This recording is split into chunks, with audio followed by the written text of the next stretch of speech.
The cabin door creaked in the evening wind as two figures stood facing each other in the dim light. Layla clutched her shawl tighter around her shoulders, her eyes darting between the tall cowboy and the two small children who watched from behind her worn skirts. "I'll sleep in the stable with the children," she said, her voice steady despite the tremor in her hands. Elijah's weathered face hardened as he stepped closer, his boots heavy on the wooden floor. "No," he said, his voice low and firm. "You'll stay with me." The words hung in the air between them like smoke from the dying fire.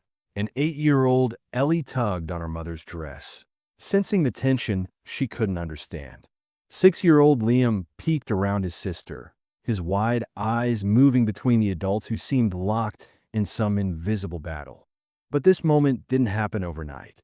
For days earlier, everything had been different. Layla had stood in the middle of the dusty main street of Cedar Ridge with nothing but a small bag and two frightened children clinging to her hands. The morning sun beat down mercilessly as she moved from one storefront to another, each door closing faster than the last when people saw her situation. A woman alone with children meant trouble in a town where reputation mattered more than compassion. "Please," she had begged Mrs. Henderson at the boarding house. "I can cook, clean, anything you need. My children are well behaved." But Mrs. Henderson's thin lips had pursed like she'd tasted something sour. "We don't have positions for your type," she'd said, her eyes scanning Layla's simple black dress and the children's patched clothing. The message was clear: widows with children weren't welcome.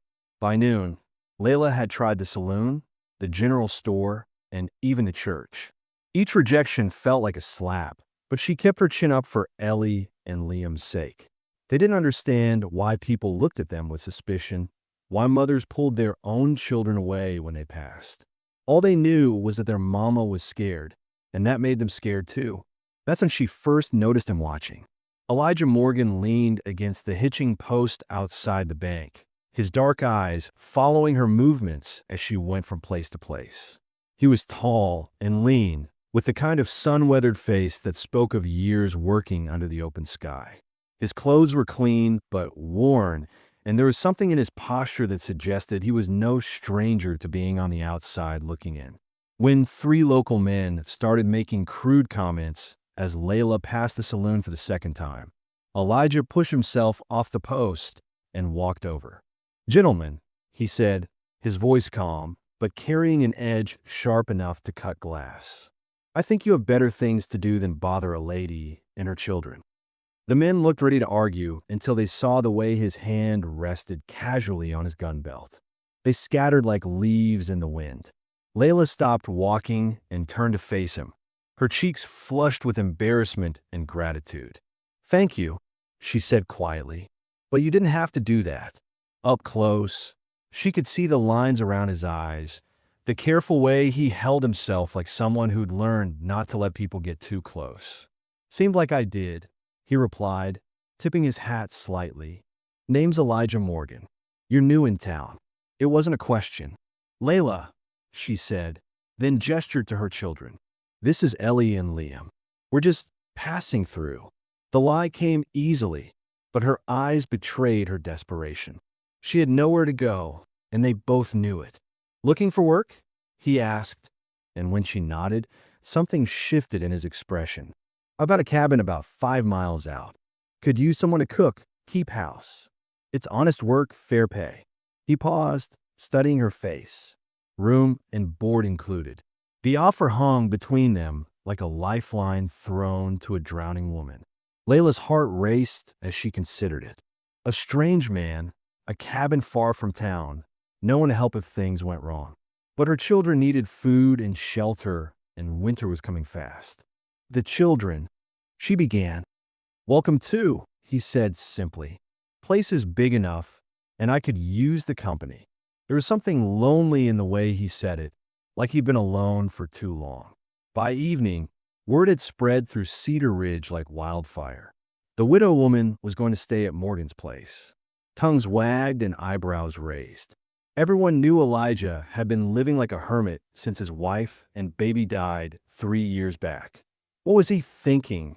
taking in a woman and her children. And what was she thinking, going off with a man she just met? But as Layla tucked Ellie and Liam into bed at the boarding house one last time, she'd already made her decision. Tomorrow, they would go with Elijah Morgan to his cabin in the mountains. It had to be better than the streets, and there was something about the quiet cowboy that made her feel safer than she had in months. What she didn't know was that a stranger had been asking questions about her in town. A well-dressed man with cold eyes who seemed very interested in where the widow, with 2 children, had gone. He'd been following her trail for weeks, and Cedar Ridge was just another stop on his hunt. As Layla blew out the lamp and tried to sleep, she had no idea that running to Elijah's cabin would put them all in more danger than she'd ever escaped. But sometimes, when you're desperate enough, you have to take a leap of faith and hope someone will be there to catch you when you fall. The wagon wheels creaked against the rocky mountain path as Elijah guided the horses through the morning mist. Layla sat beside him on the wooden seat, her back straight despite the rough ride, while Ellie and Liam bounced excitedly in the wagon bed behind them. The children had never been on such an adventure, and their laughter cut through the tension that hung between the adults like morning fog. "How much farther?" Liam called out, his small hands gripping the wagon's side as they hit another bump. His dark hair stuck up at odd angles, and there was dirt on his cheek from where he'd fallen while helping load their few belongings. "About an hour more, son," Elijah replied, and Layla noticed how naturally the word came to him. Her heart did something strange at the sound of it. A flutter she quickly pushed down. This was a business arrangement, nothing more. Ellie had been quieter than her brother, her serious 8-year-old eyes taking in the towering pine trees and rocky cliffs that surrounded them. "Mama," she said softly, "are we safe here?" The question carried weight beyond her years, and Layla felt the familiar stab of guilt. Her children had seen too much, worried about things no child should have to think about. "Yes, sweetheart," Layla said, hoping her voice sounded more confident than she felt. "Mr. Morgan is going to help us."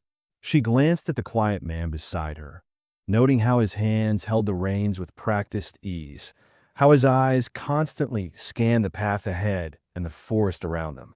There was something comforting about his alertness, like he was always ready to protect what mattered. As they climbed higher into the mountains, the conversation began to flow more naturally. Liam peppered Elijah with questions about horses and cattle, while Ellie asked about the plants and animals they might see. Elijah answered each question with patience, his gruff exterior softening around the children in a way that made Layla's chest tighten with unexpected emotion. "My papa knew about horses too," Liam said suddenly, his voice growing quiet. "Before he got sick and mean." The wagon fell silent, except for the sound of wheels on stone and the gentle snorting of the horses. Layla's hands clenched in her lap, memories she tried to bury threatening to surface. Elijah glanced at her, then back at Liam. "Sometimes people get sick in ways that don't show on the outside," he said carefully. "But that doesn't mean it was your fault, or that you weren't good enough." His words were meant for the boy, but Layla felt them hit her like a physical blow. How had he known exactly what she needed to hear? "What happened to your family, Mr. Morgan?" Ellie asked with the directness only children possess.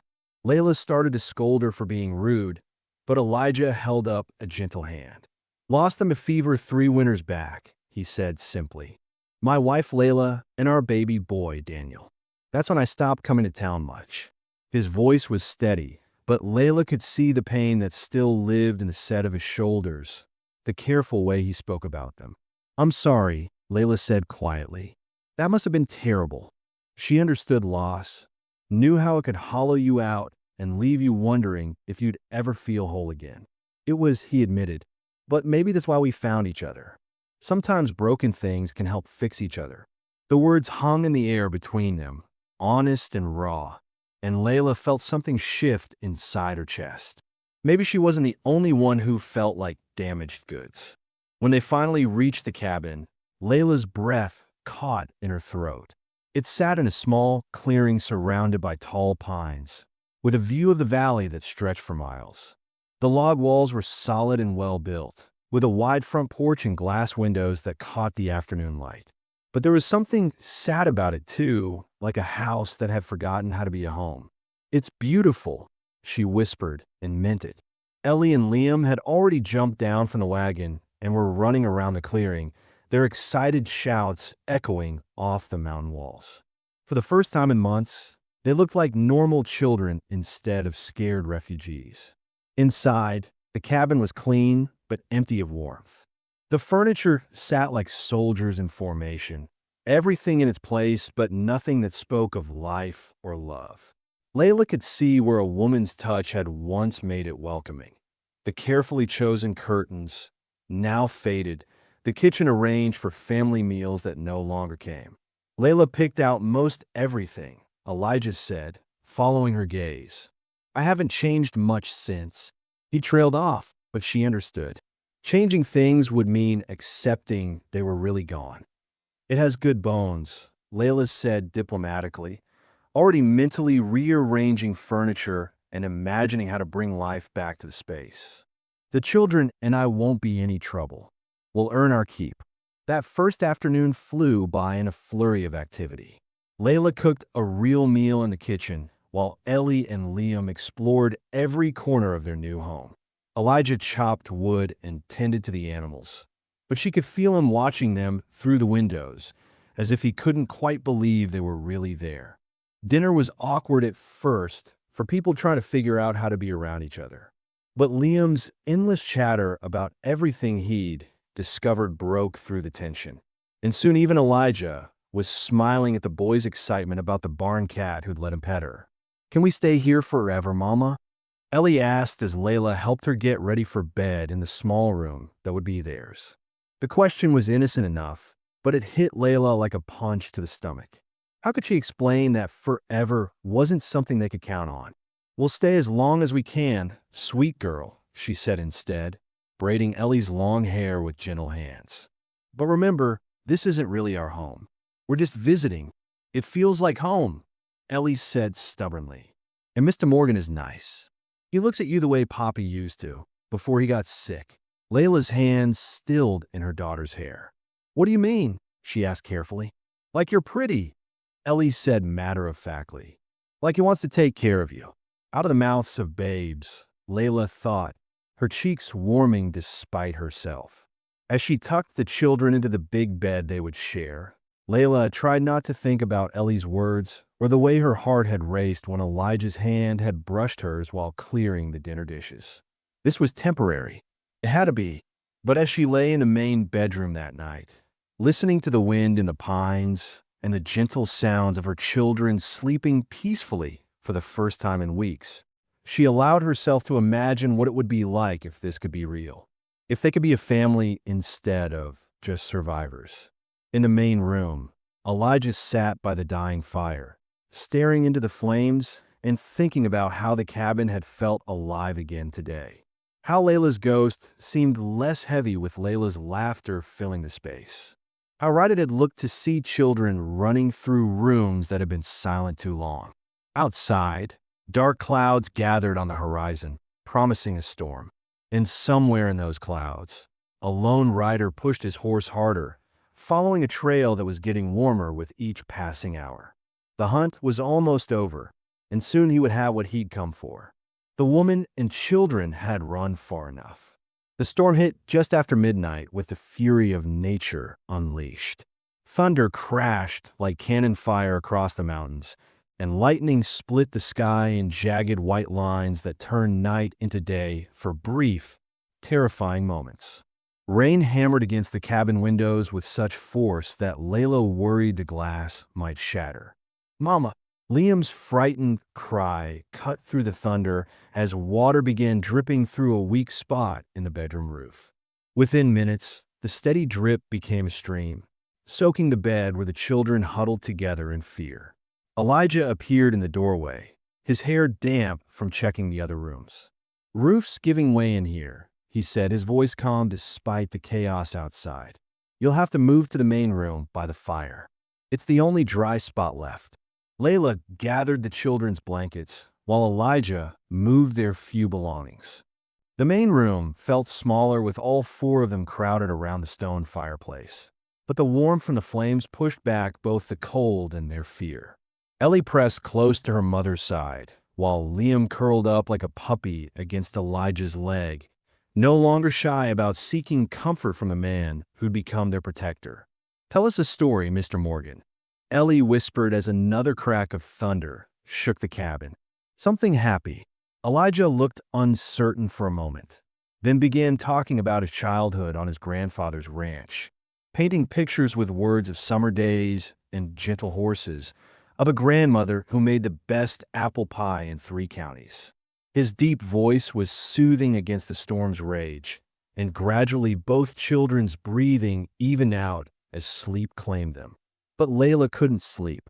She sat with her back against the stone hearth, watching the firelight dance across Elijah's face as he kept vigil.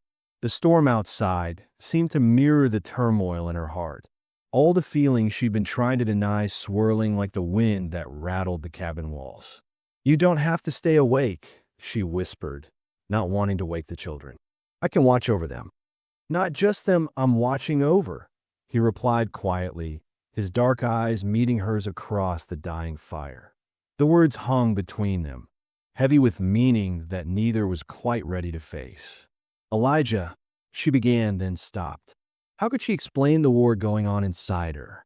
The way her heart raced when he was near, fighting against the voice in her head that said she didn't deserve happiness, that danger followed her wherever she went. "I know," he said simply. "I feel it too. Didn't expect to, didn't want to, but here we are." The confession opened something inside her chest, all the fear and longing she'd been holding back spilling out like water through a broken dam. "My husband," she whispered, the words barely audible over the storm. "He wasn't just mean when he was drinking. He was—" She couldn't finish, couldn't say the words that would make it real again. Elijah's jaw tightened, but his voice stayed gentle. "You don't have to tell me." "I do," she said, surprised by her own conviction. If there's any chance." She took a shaky breath. "He hurt us. All of us." Ellie still flinches when men raise their voices. "Liam has nightmares about his father coming back. And her voice broke. "I swore I'd never let anyone have that kind of power over us again." "And you think I want that kind of power?" he asked, no judgment in his tone, just genuine curiosity. "I think you're a good man," she said honestly. "But I thought that about James too in the beginning, before he changed, before the drinking made him into someone I didn't recognize." Elijah was quiet for a long moment, staring into the fire. When he spoke, his voice was rough with old pain. "Layla used to tell me I was too gentle for my own good. Said I let people walk all over me because I was afraid of becoming like my father." He looked up at her. "My pa had fists like hammers and a temper like wildfire. Swore I'd never be that kind of man." "What happened to your father?" she asked softly. "Died alone and bitter, just like he deserved," Elijah said without emotion. "Nobody came to his funeral. That's what happens when you choose anger over love." They sat in comfortable silence, the storm beginning to weaken outside. The children slept peacefully between them, Ellie's hand curled in Liam's, both of them looking younger and more innocent in the firelight. "They trust you," Layla observed, watching how Liam unconsciously leaned toward Elijah, even in sleep. "They're good kids," he replied. "Smart too. Liam's got questions about everything under the sun, and Ellie sees things most adults miss." "Like what?" A small smile tugged at his lips. "Like how I look at their mother." Heat flooded Layla's cheeks. "Elijah, I'm not going to lie to you, Layla," he said, shifting closer but careful not to wake the children. "I care about you, about all of you, more than I should, more than I planned. But I won't push, won't take what isn't freely given." The firelight caught the gold flecks in his brown eyes, and Layla felt herself leaning toward him without conscious thought. He was so close she could see the small scar on his chin, could smell the wood smoke and pine that seemed to cling to his clothes. Her heart hammered against her ribs as he slowly, carefully reached up to touch her face. "You're safe here," he whispered, his thumb tracing her cheekbone. "All of you. I swear it on my life." The kiss almost happened then. She could feel it in the way the air seemed to thicken between them, in the way his breathing matched hers. Their faces were inches apart, and she could feel the warmth of his skin, could see her own longing reflected in his eyes. Then a sound outside cut through the moment like a knife. Not thunder this time, but something else. Something that didn't belong. Elijah's head snapped toward the door, his body going rigid with alertness. "Did you hear that?" Layla's blood turned to ice in her veins. She had heard it. The sound of horses moving through the storm, trying to stay quiet but not quite managing it. Her worst nightmare had found them, even here in their mountain sanctuary. "He found us," she whispered, her voice barely a breath. "Oh God, Marcus found us." Elijah was already moving, checking his rifle and moving to the window. Through the rain-streaked glass, they could see shadows moving in the tree line. 3 riders, maybe more, waiting for the storm to pass before making their move. "Who's Marcus?" Elijah asked quietly, his voice deadly calm. "My husband's brother," Layla said, her whole body shaking now. "James owed money to some very dangerous people. When he died, Marcus said the debt passed to me and the children. He's been hunting us for months." The children stirred in their sleep, and Layla quickly moved to keep them calm. But inside, her mind was racing with terror and guilt. She'd brought this danger to Elijah's door. She'd put all of them at risk because she'd been selfish enough to want safety, to want love. Outside, lightning flashed again, illuminating the riders who no longer bothered to hide. They knew exactly where their quarry was, and they were done playing games. Elijah checked his ammunition and looked back at her, his face set with grim determination. "How much does he want?" $5,000, she whispered. "Money I don't have, never had." "Then what does he really want?" His eyes were hard as winter steel, and she realized she was seeing the man who'd survived alone in these mountains for 3 years, who'd faced down wolves and worse with nothing but his wits and his gun. Layla's voice broke as she spoke the truth she'd been running from. "The children.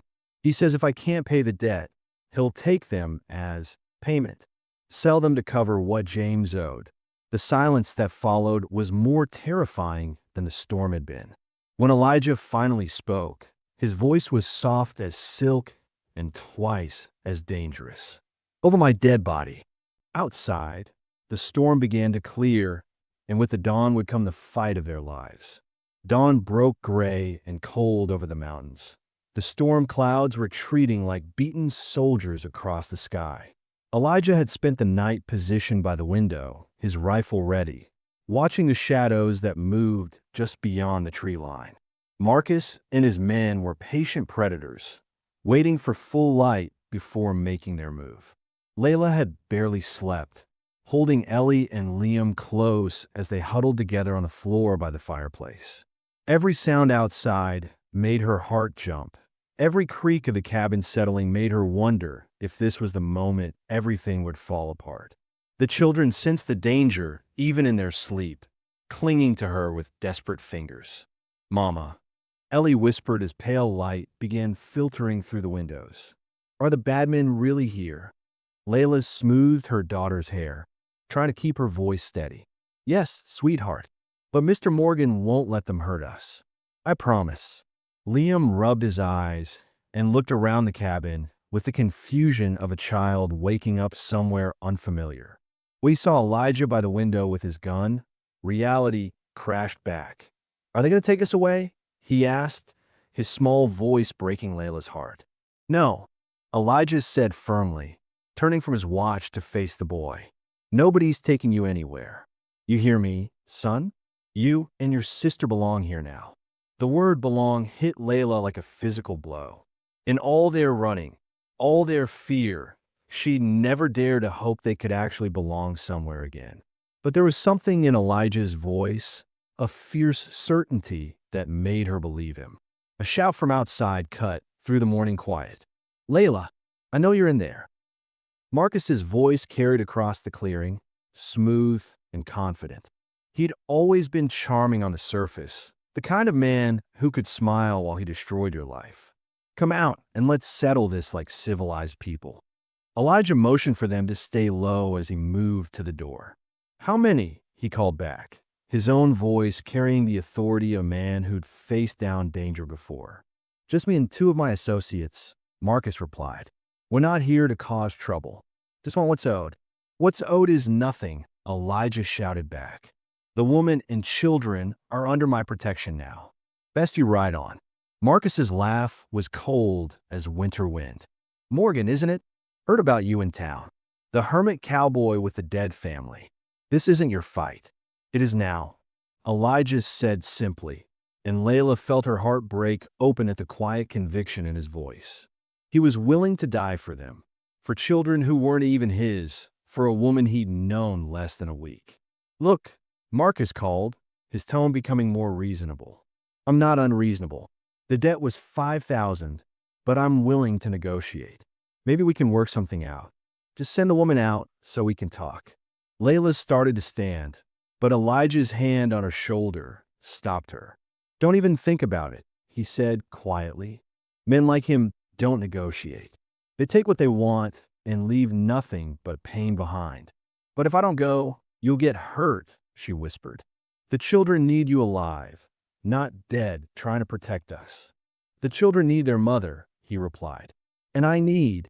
He stopped, the words hanging unfinished in the air between them. Ellie tugged on Layla's dress. Mama, is that the bad uncle? The one who scared us before. Layla nodded, remembering how Marcus had cornered them in St. Louis. His smooth threats delivered with that same reasonable tone. How he made it clear that running would only make things worse when he caught them. And he always caught them. Your time's up, Layla. Marcus shouted. Either you come out or we come in. And if we have to come in, this gets a lot messier for everyone. Elijah checked his rifle one more time, then looked at Layla with eyes that held no fear, only determination. I want you to take the children to the root cellar behind the kitchen. There's a door that leads outside if things go bad. Promise me you'll run if I tell you to. I'm not leaving you, she said fiercely, surprising herself with the strength in her voice. And I'm not asking you to abandon me, he replied. I'm asking you to keep our children safe. Our children. The words hit her like lightning, illuminating something she'd been afraid to see. This wasn't just about protection or duty anymore. Somewhere in the chaos and fear, they'd become a family. Not perfect, not traditional, but real in all the ways that mattered. All right, Morgan. Marcus's voice had lost its false friendliness. We're coming in. The front door exploded inward as one of Marcus's men kicked it open. But Elijah was ready. His first shot took down the man in the doorway before he could raise his own weapon. The second shot sent Marcus diving for cover behind the overturned table. Get to the cellar. Elijah shouted over the gunfire, but Layla was already moving, pushing Ellie and Liam toward the kitchen. The third man tried to come through the back window, but Layla grabbed the cast iron skillet and brought it down on his head with all her strength. He dropped like a stone. Mama, Liam cried as more shots rang out from the front room.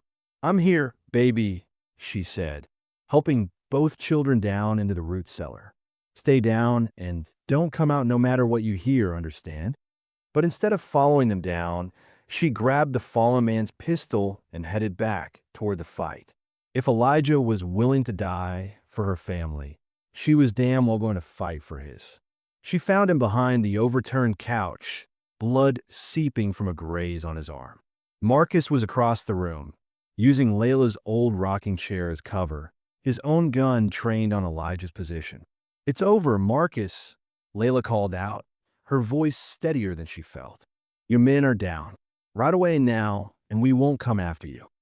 Marcus turned toward her voice, and in that moment of distraction, Elijah moved. The two men fired simultaneously, but only one remained standing. Marcus crumpled to the floor, his gun spinning away across the wooden boards. In a sudden silence that followed, Layla could hear her own heartbeat thundering in her ears. Then Liam's voice came from the kitchen, scared but determined. Mama? Mr. Morgan? Are you okay? "We're okay." Elijah called back, his voice rough but strong.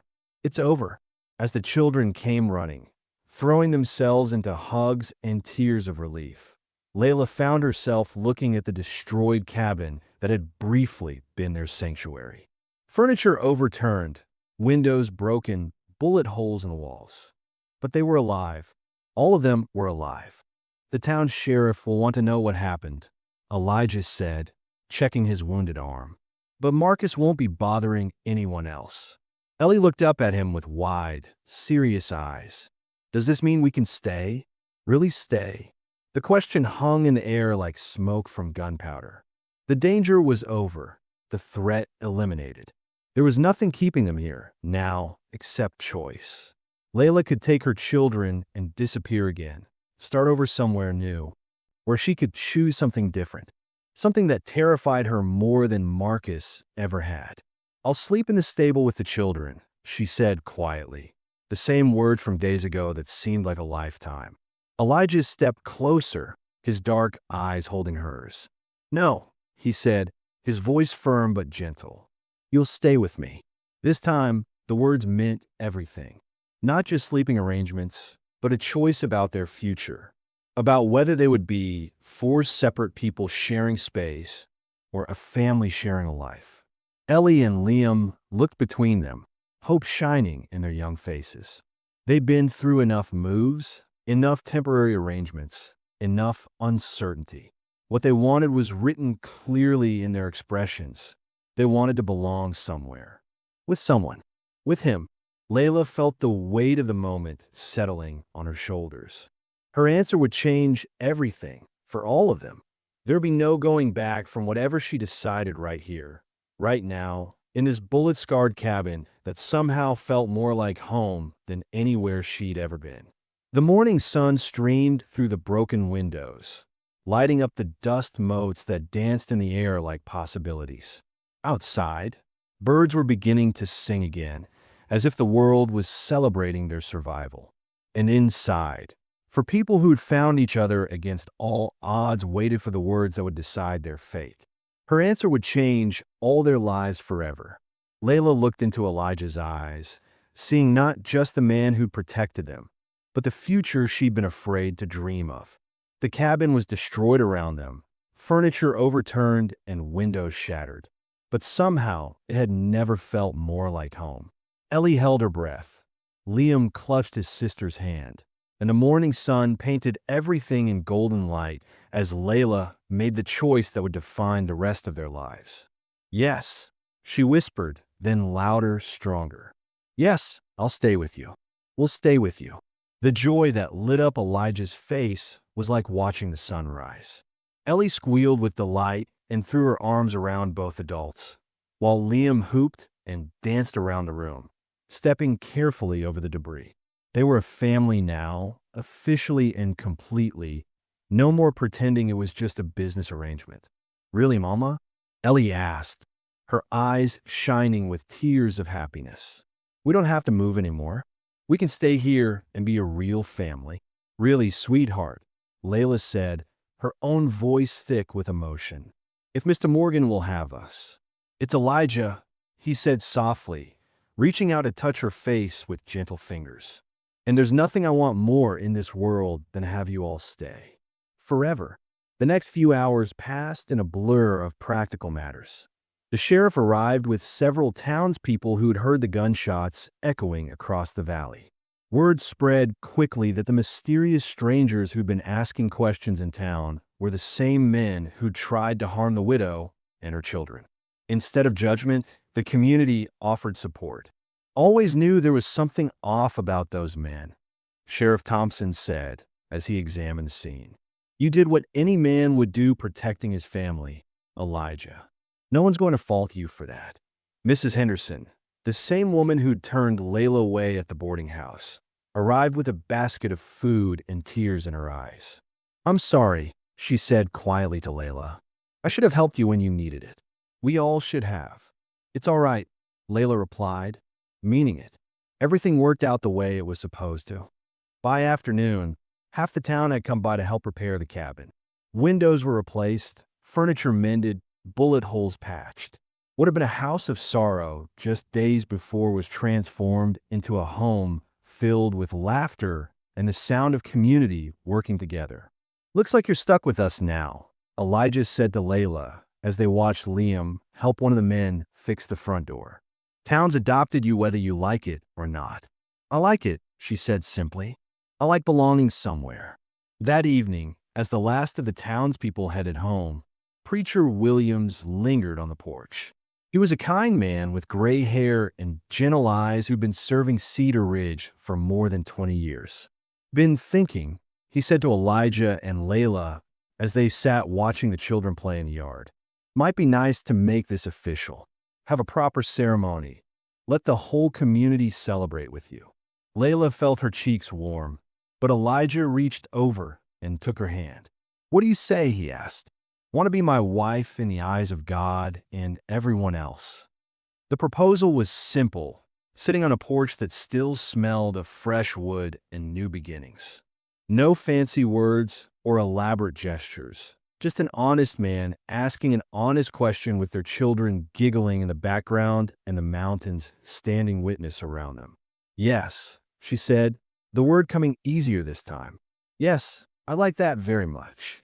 The wedding took place the following Sunday, right there at the cabin with the whole community in attendance.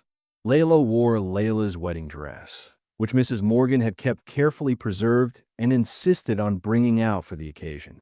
It fit perfectly, as if it had been waiting all these years for exactly this moment.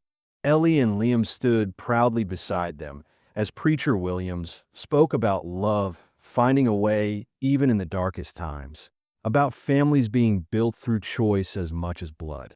When he pronounced them husband and wife, the cheer that went up could probably be heard 3 valleys over.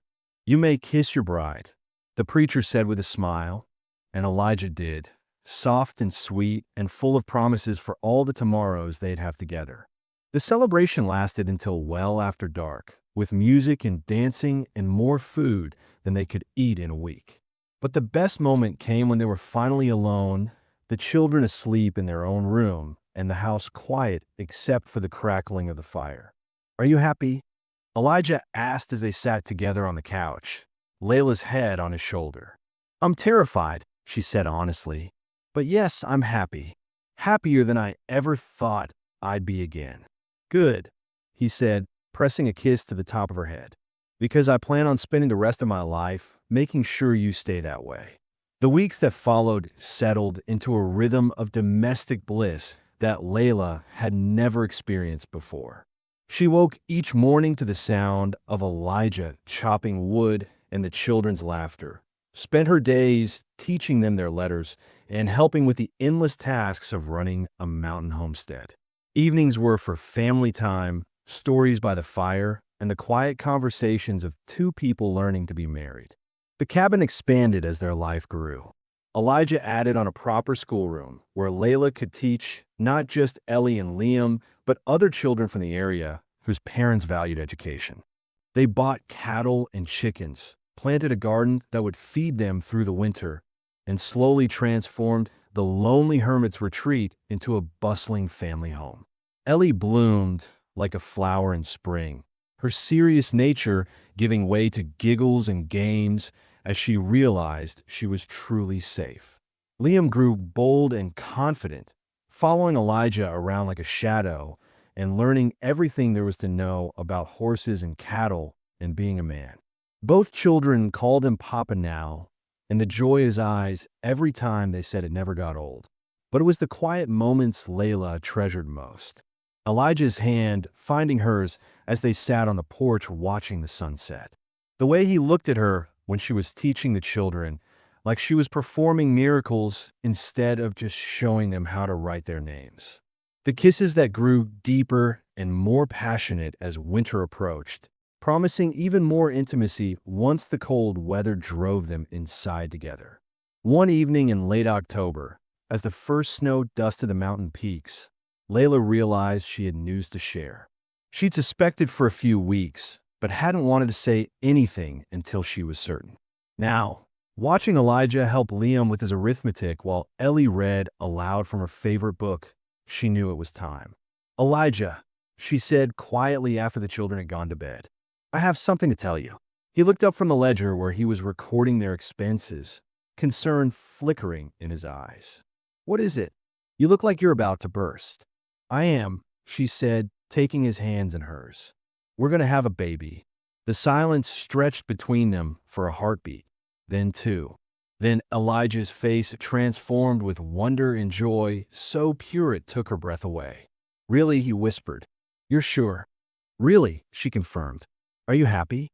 Instead of answering with words, he swept her into his arms and spun her around the room, both of them laughing like children. When he finally set her down, his eyes were bright with unshed tears. "Happy doesn't even begin to cover it," he said. "Our baby, our family." But even in their joy, Layla couldn't shake the feeling that life was almost too good to be true. They found each other, built something beautiful from the ashes of their separate tragedies, and now they were bringing new life into the world. It felt like a miracle, but miracles had a way of attracting attention from those who wanted to destroy them. As if summoned by her thoughts, a knock came at the door. Elijah frowned, checking the time. It was well past the hour when neighbors would come calling, too late for good news. "Stay here," he said, reaching for his rifle. Old habits died hard, and the events with Marcus had made them both more cautious about unexpected visitors. Through the window, they could see a man in a dark suit and official-looking badge. Federal Marshal, by the look of him, with the kind of stern expression that meant trouble for somebody. "Mr. Morgan?" "Mrs. Morgan," the man called. "I'm Marshal Davidson. I need to speak with you about Marcus Hartwell and the incident that occurred here last month." Layla's blood turned to ice. Just when they thought the past was buried, it was clawing its way back to the surface. Just when they thought they were safe, the law had come calling. Just when they thought they were free, everything was about to change again. Marshal Davidson stepped into their warm cabin, his stern face softening slightly as he took in the cozy domestic scene. Children's drawings hung on the walls. Layla's sewing basket sat beside the fire, and the smell of fresh bread still lingered in the air. This was clearly a home filled with love, not the den of criminals he might have expected. "Please sit down," Elijah said, his arm protectively around Layla's shoulders. "What's this about?" The marshal removed his hat and settled into the offered chair, his weathered hands folding the brim. "Well, it's good news, actually. Been tracking Marcus Hartwell and his operation for the better part of 2 years. Man was running a nasty business, taking advantage of grieving widows, forcing them into debt. Then he paused delicately. Well, let's just say his methods for collecting payment were illegal in every territory and state." Layla's grip on Elijah's hand tightened. "What does that mean for us?" "Means you're free, ma'am," Davidson said with a rare smile. "Completely and totally free. We found Hartwell's records, and your husband's debt was paid off 6 months before he died.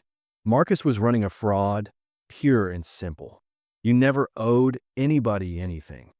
The silence that followed was deafening. All those months of running, of fear, of looking over their shoulders, and it had all been based on lies.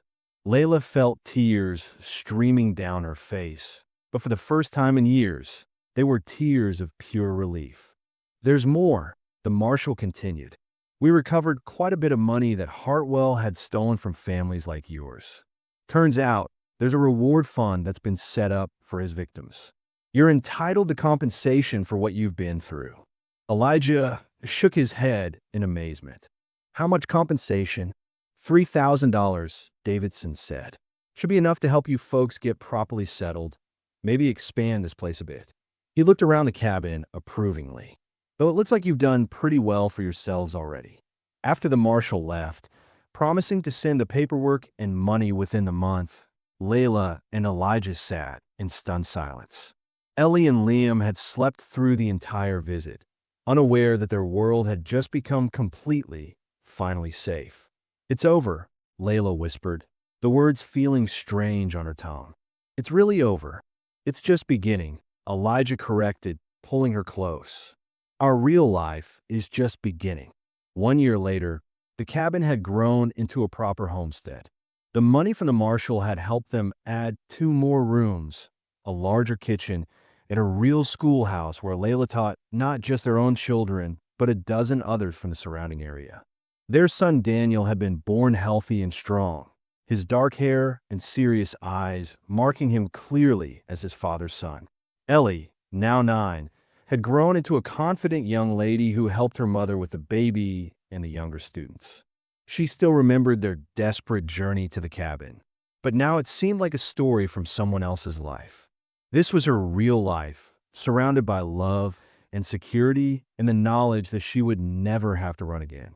Liam, nearly 8, had become Elijah's shadow and right-hand man around the ranch.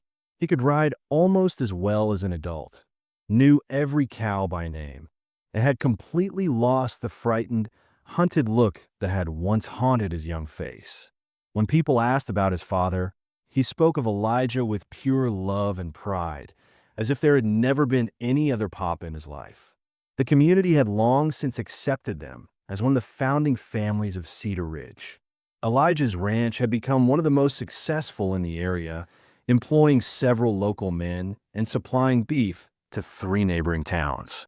Layla's school was drawing families from as far as 50 miles away, all wanting their children to learn from the woman who could teach reading and writing with equal skill. But success and respect weren't what mattered most to them. What mattered was the sound of children's laughter echoing through their home every evening. What mattered were the quiet moments after the children were asleep, when Layla and Elijah could sit together and plan their future, secure in the knowledge that they had built something lasting and real. On this particular evening, as autumn painted the mountains in brilliant reds and golds, they had visitors. Another family in need, a young widow named Layla with 3 small children, had arrived in town with nothing but the clothes on their backs and hope in their hearts. "We could use help with the harvest," Elijah said thoughtfully as they watched the woman try to settle her frightened children at the boarding house. "And the schoolhouse has room for more students." Layla smiled, recognizing the look in his eyes. It was the same look he'd had when he first offered to help her, the same desire to rescue someone who desperately needed rescuing. "You want to offer them work?" "I want to pay it forward," he said simply. "Someone gave us a chance when we needed it most. Now we're in a position to do the same." Ellie looked up from her book, her young face serious and wise. "Like how you saved us, Papa. Like how we all saved each other, sweetheart," Elijah replied, and Layla felt her heart overflow with love for this man who had taught her children that families were built through choice and love, not just blood. That night, as they gathered around their dinner table with baby Daniel gurgling happily in his high chair, Layla looked around at the faces of the people she loved most in the world. Ellie was telling them about a story she was writing. Liam was excitedly planning a new fort to build in the woods, and Elijah was listening to both of them with the patience and attention that made him such an extraordinary father. "What are you thinking about?" he asked softly, catching her watching them all with tears in her eyes. "Just grateful," she said, her voice thick with emotion. "Grateful for that day when I was desperate enough to trust a stranger. Grateful that you were brave enough to help a woman with 2 scared children. Grateful for every single thing that brought us to this moment." Elijah reached across the table to take her hand, his thumb tracing the simple gold band on her finger. "Even the hard parts? Even Marcus and the running and the fear?" "Even that," she said without hesitation, "because it led us here, to this family, this life, this love. I wouldn't change a single thing." Liam looked up from his plate, his face smeared with gravy and his eyes bright with contentment. "Mama, are we going to help the new lady and her kids? Like Papa helped us. What do you think we should do?" Layla asked, already knowing the answer. "Help them," Ellie said immediately. "Everyone deserves a family. Everyone deserves to be safe," Liam added solemnly, old wisdom in his young voice. Elijah's eyes met Layla's across the table, and she saw her own thoughts reflected there. They had been given a second chance at happiness, And now they were strong enough, secure enough, and blessed enough to offer that same gift to others. Then that's what we'll do, Elijah said, and the children cheered as if he'd promised them the moon and stars. Later that evening, after the children were asleep and baby Daniel was settled in his crib, Layla and Elijah sat on their porch swing watching the stars come out over the mountains. The air was crisp with the promise of winter, but they were warm and safe in their little corner of the world. You know what I love most about her story? Layla said, her head resting on his shoulder. What's that? It's not really ending. It's just beginning over and over again every day. Every time we choose love over fear, every time we help someone else, every time we wake up and decide to keep building this beautiful life together. Elijah pressed a kiss to the top of her head, breathing in the scent of her hair and the contentment that surrounded them like a warm blanket. I used to think my story ended when I lost Layla and Daniel, he said quietly. Thought I'd just be marking time until I could join them. But you and the children, you didn't just give me a new story. You gave me a reason to write it. In the distance, they could see the lights of Cedar Ridge twinkling like earthbound stars, each one representing a neighbor, a friend, a life intersected with theirs in the grand tapestry of community. Tomorrow would bring new challenges, new opportunities to love and serve and grow. But tonight, they had everything they needed right here in their arms. Which city are you watching from? Layla said softly, her words carrying on a mountain wind to anyone who might be listening, anyone who might need to hear their story. If you're looking for hope, if you're running from something dark, if you're wondering if love really can conquer fear, it can. We're proof. Sometimes the most beautiful families are the ones we choose to build from the broken pieces of our hearts. The stars wheeled overhead in their ancient dance, bearing witness to another love story begun in desperation and forged in courage. Another family built on the foundation of second chances and the radical choice to trust again.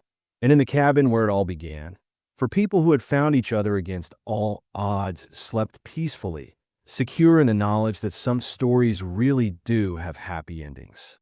All it takes is one person brave enough to say yes when someone asks for help, and another person desperate enough to trust when hope seems lost.